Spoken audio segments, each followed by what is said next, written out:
So I'm stuck. And Is the driver that's underneath this? I'm trying to work out why women want everybody to seem this egalitarian sort of flat landscape. I'm trying to work out what the adaptive pressure is that's caused this to be the case. Like why would it not be the case that men do that, and why would it be the case that women do that? okay, so this takes us into kind of my work looking at primatology. So I'll give you a little bit of background on that. You can stop me because it may not be that interesting.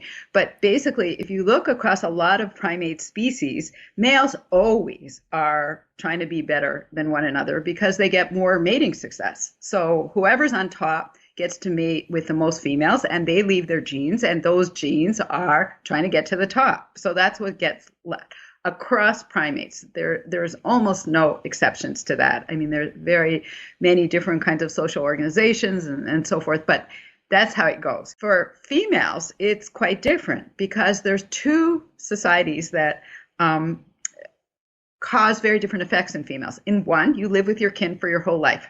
That's fabulous. You have coalitions. You put down others who are not your kin. You put down lower ranked members of your kinship group, and you have your allies for life. You're born into your kin group. You've got your mother, you've got your aunts, you've got your grandmother, you've got your sisters, and you're going to stay together for life. The males will eventually disperse at adolescence, and you have this great situation where you don't have to figure out who your family is, who your friends are, because your friends are your family. There you are. Okay, but there's another group, much smaller, where females disperse at adolescence and the males stay. Or both males and females disperse, but the females in either of those latter cases are not staying with their family, not staying with their female kin for their whole lives. They are, in humans, usually marrying into a husband's family. In most places, or the majority of places in the world, at least some parts of their life, women are spending their time with their husband's family. And there's a lot of going back and forth in humans.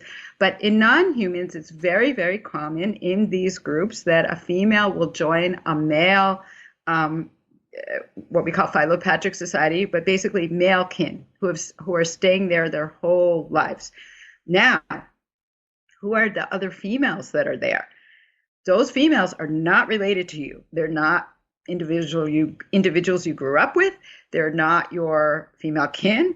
They're nobody. They're totally unfamiliar. And they also need the food, and they need the mating partners, and they need their offspring to be taken care of. So what happens in those societies? And what's really interesting is the research has shown very clearly that the females stay away from each other. They're much more individualistic. Maybe after many, many years, they might form a bond and stay close to one another, but they demand equality. There's not a lot of status altercations or fighting. Status accrues over time. You've been there a long time, you're a resident. Okay, so you're ahead of the ones who immigrate more recently. That's it. But generally, everybody stays away from each other if you're female. There's no advantage to fighting one another. You try to get the food on your own in a solitary, safe, and subtle manner.